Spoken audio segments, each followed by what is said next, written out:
So the 2024 Golden Joystick Awards have officially wrapped up, and Final Fantasy VII Rebirth walks away with 4 awards, which is pretty cool. So we're going to take a look at that in today's video. So if any of that sounds cool to you, feel free to click the like button. And if you're new here and you'd like to stick around and help support the channel, you can subscribe. We are dangerously close to 3,000 subscribers, which is insane. And of course, you can leave your thoughts in the comments down below. So this year's event was hosted by the very wonderful Ben Starr, who did win Best Lead Performance at last year's Golden Joystick Awards. Props to him. His career is absolutely taking off. It's not just Final Fantasy XVI. He's got roles in Hades 2. There's another DNF type game that he's going to be the lead in. He's just getting roles left and right. Claire Obscura even. He's a really funny dude, incredibly charming, and they did open up with a video that was very self-deprecating where they interviewed a number of people within the industry, letting them know that Ben Starr was going to host the event, and everyone, including Matt Mercer, the voice of Vincent in Final Fantasy VII Remake's trilogy, was like, who the heck is Ben Starr? So good on Ben for having a sense of humor and just having fun. He did a really great job hosting the event. He made some jokes here and there saying that the event was sponsored by the Shinra Corporation, which I thought was pretty funny. But overall, really cool event. So the first award that Rebirth walked away with was Best Storytelling. Now, Naoki Hamaguchi and his translator, whose name I am blanking on at the moment, but he's been there with Hamaguchi-san and Kitase throughout the press tour for Rebirth, translating there, but they won Best Storytelling, which is super sick. Now, again, I really love the storytelling in 7 Rebirth. I loved how they opened up with the Nibelheim flashback, letting us get to know more about Sephiroth, letting us get to play as Sephiroth, seeing how they structured the story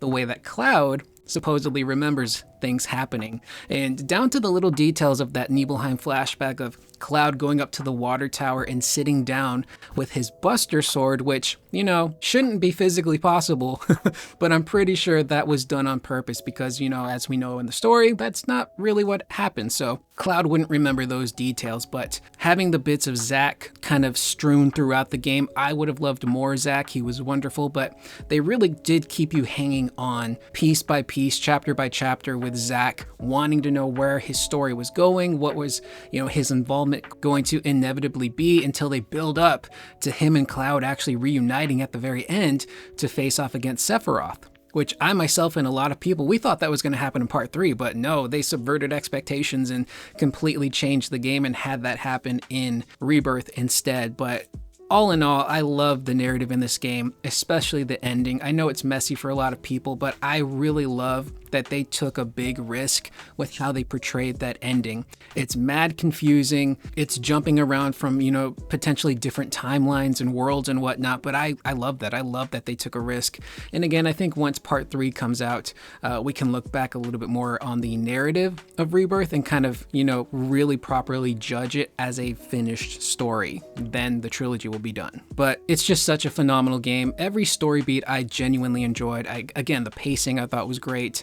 All the character reveals, the moment that Red 13, you know, sheds his Red 13-ness and, you know, becomes Nanaki in front of everyone, and just some really great, wonderful moments throughout that story. Now, the next award that Rebirth was up for was Best Soundtrack, which they won as well. Again, this is a phenomenal soundtrack, I believe led by Keiji Kawamori, who is the lead composer for the remake trilogy. And there are 2 other composers as well, and they do have guests come on to, you know, arrange and compose other tracks, but 400 plus tracks in this soundtrack is just astonishing. Again, I don't think that there is a bad song in the bunch. There's all of the different battle themes and the region themes, the character themes. There are remastered versions of songs that were in 7 Remake that are, you know, twisted just a little different. There's completely new tracks that most players, if they don't do specific side quests, will miss, and they will miss out on some great stuff. But from top to bottom, this is an absolutely incredible soundtrack.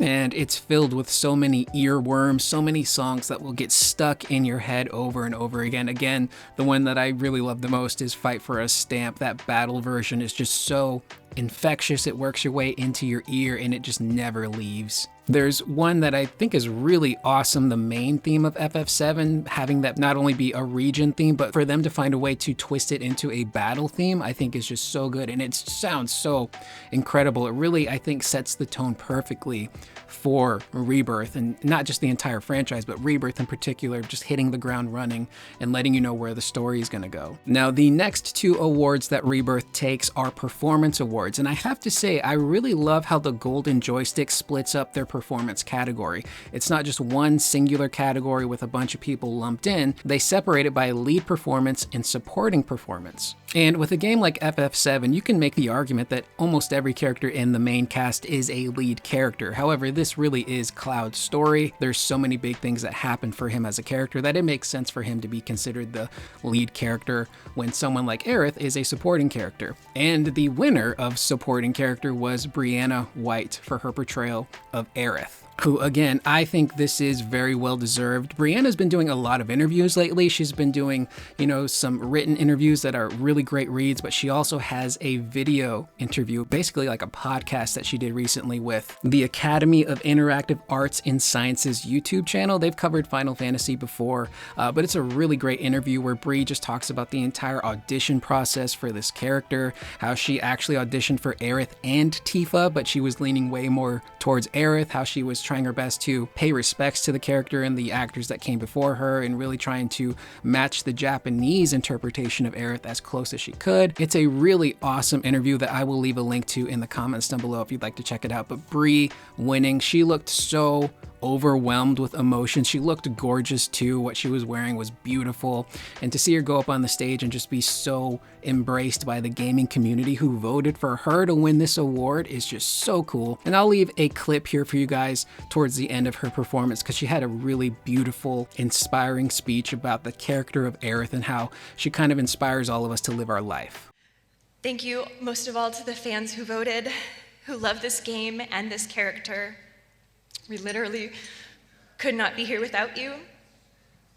I'm really grateful to Aerith as a character because she reminds us all that life can be so short and so fragile, but also so timeless and resilient.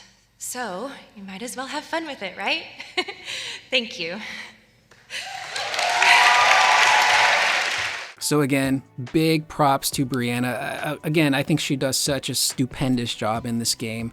When you consider the fact that Remake was her first big acting gig in a voice acting perspective, and hearing her journey from Remake into Crisis Core into Rebirth, again, I really feel like you hear that experience and that confidence start to grow in her performance in the way that she portrays Aerith. And she did an interview recently, I believe it was with Comic Book Resources, where she talks a little bit about the personality of Aerith and how when you first meet Aerith in Crisis Core, she's very shy, she's very timid, and then she meets Zack, who is this boisterous, loud character just full of life. And through that relationship, Zack kind of teaches her about that stuff, and she kind of takes on elements of his personality and allows herself to be a little bit more fun and lighthearted and goofy and not really take life so seriously. And what's really sweet about that is that when she meets Cloud for the first time and they start to build a bond together, she kind of takes that personality of, being fun and goofy and outgoing, and that's how she is with Cloud. So in a way, Zack kind of still lives on, which is really cool. And I just really love the interactions that Aerith has throughout the game with Cloud, where she kind of pokes fun at him a little bit just to kind of remind him to not be so serious. And Brianna in particular just has such great chemistry with everybody in the cast. It's incredible. And she does such a wonderful job portraying that nuanced version of Aerith, because there are moments where Aerith is very fun and outgoing and carefree, but then the weight of what her mission is, kind of weighs on her shoulders, and there's the element of having those memories just taken away from her, and she's not really quite sure what to make of that. And then there's probably her best performance in the game, and it's her final interaction really with Cloud, where she's, in the alternate world with him, and they're going on this date, and she's trying to kind of distract Cloud and also keep him safe. But then they have that conversation in the church. She pulls her hair down, she takes out the white materia, gives it to Cloud, basically says goodbye to him, and then pushes him through that portal to keep him away from Sephiroth. And we see Sephiroth walk in, and we all know what's going to happen in that situation, but I think her performance in that section in particular was really well done. So again, props to Brianna for winning Best Supporting Performance. Now, the next award that Rebirth walks away with is Best Lead Performance, and that is Cody Christian winning for his portrayal of Cloud Strife. Now, the only weird thing about the Golden Joysticks is that the footage they showed of Cloud was from 7 Remake, and this was back when the nominations were first announced. They had a clip of Cloud's conversation with Barrett at the beginning of Remake when they're in the elevator, and that's the same clip they showed at the award show. So for some reason they didn't show something from Rebirth. There might have been some weird miscommunication there, but either way, Cody knocks it out of the park in both games. Now, Cody couldn't be there, but he did leave a video response to accept the award, which I will play here. Hey guys, what's up? It's Cody Christian, aka Mr. Cloudy. First and foremost, I just want to say thank you so much to the Golden Joystick Awards, not only for all the love that you've shown us, but for all the nominations across the board for Final Fantasy. I was nominated for lead performance, but I would like to make a very special shout out to not just me, but everybody involved in the cast. Britt, Brianna, John, Max, Susie, Matthew, Tyler, everyone that has poured their love into what this game is. Special shout out to you. And most importantly, I want to just thank the fans. Thank you so much. I was so incredibly nervous coming into this role, embodying this character, but over the last 4 or 5 years, you guys have really made this feel like a second home. And all of this energy, all of this effort towards making this game what it is, at the end of the day, it's for all of you guys. So thank you so, so much. All my love, all my appreciation, all my gratitude, and I'll see you guys in part 3. So that was incredibly gracious of Cody to, in a moment that was really about him and his performance, pay it forward to everyone in the cast, naming, Britt Baron all the way to Tyler Hoechlin, who is voicing Sephiroth. So Cody, again, much like Brianna, has to give that nuanced portrayal of Cloud, because Cloud's not really Cloud throughout most of this game. The real version of him kind of breaks through from time to time, where you see him be a little nerdy and a little bit goofy and a little less worried about what people think. One of my favorite moments is actually when they're about to do the whole Rufus inauguration parade, and it's Cloud's job to get the 7th Infantry riled up for their performance, to let them know we're going to take this home. And he's so nervous during the beginning of this thing, and it takes Tifa and Aerith to really kind of lift him up, and then he just gets carried away completely. He's in the soldiers' faces like, who's going to take this, who's going to win, and they have to drag Cloud away from the crowd so they can stay on track and make sure that they get everything done that they need to get done. It's a hilarious scene, and that to me is just like Cody fully understanding the nerdier, goofy aspect of Cloud Strife. There's his portrayal of a young Cloud in Nibelheim, where he alters his voice, he alters his speech patterns in his cadence, kind of mimicking to a degree, or at least resembling to a degree, Zack's personality in the way that Zack would talk. There's, I think, probably my favorite performance from Cody in this game is actually when they're in Gungaga, and Cloud has just had this crazy episode. He almost murdered Tifa, and he and Tifa are in the room together talking to one another. And for the first time in a while, Cloud really just opens up to her and says, like, I have memories that I shouldn't have. I know things I shouldn't know. I don't know what the heck is going on with me. And he's so vulnerable in that moment, and you can hear it in every aspect of that performance. There's also, we can't forget the section where Cloud basically, becomes the puppet for Sephiroth, and he is just inching his way in such a creepy fashion towards Aerith, trying to get her to give him that materia in a way that is so unsettling and creepy, the way he plays with Aerith in that moment. And, that combination of Sephiroth using the relationship that Cloud has with Aerith to kind of like coax her into like, yeah, give me the materia. That's what I need. He's just brilliant. And we've had conversations in the previous video talking about Jeff Keighley's event, the Game Awards, and how Cody was not nominated for Best Performance at the award show this year, which kind of shook a lot of people, including myself, because he's so wonderful in this game. But some people did make some really good points in the comments, saying that there's a very good chance that Cody will get nominated for his performance in 7 Remake Part 3, so maybe the Game Awards in 2027.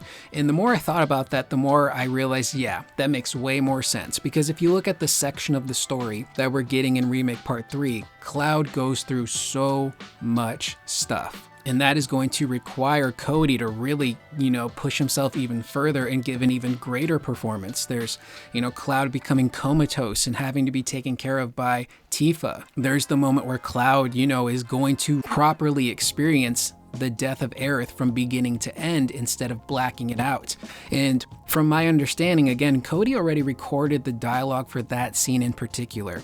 He talked about it in an interview we covered months ago, but he talked about going into the studio that day and how everyone was just kind of, a little somber and the mood completely shifted. So from my understanding, Cody did record Cloud's speech right after Aerith has passed, talking about his eyes burning, how, he's never gonna hear her laugh again, he's gonna miss her. So I believe he's already done that, and I'm very excited to hear how he delivers those lines. There's also the potential new addition of a scene where Cloud and Aerith have that reconciliation with each other, where she lets him know none of this was his fault, where she's able to hopefully help him process the guilt and anger that he's feeling to maybe skirt the events of Advent Children, where he becomes that recluse and he's suffering from the PTSD and the trauma of it all and the survivor's guilt. So having that scene where Cloud is able not only to relive Aerith's death, but properly say goodbye to her and let her go, I think is probably going to be the newest edition where he's really going to kill it as well.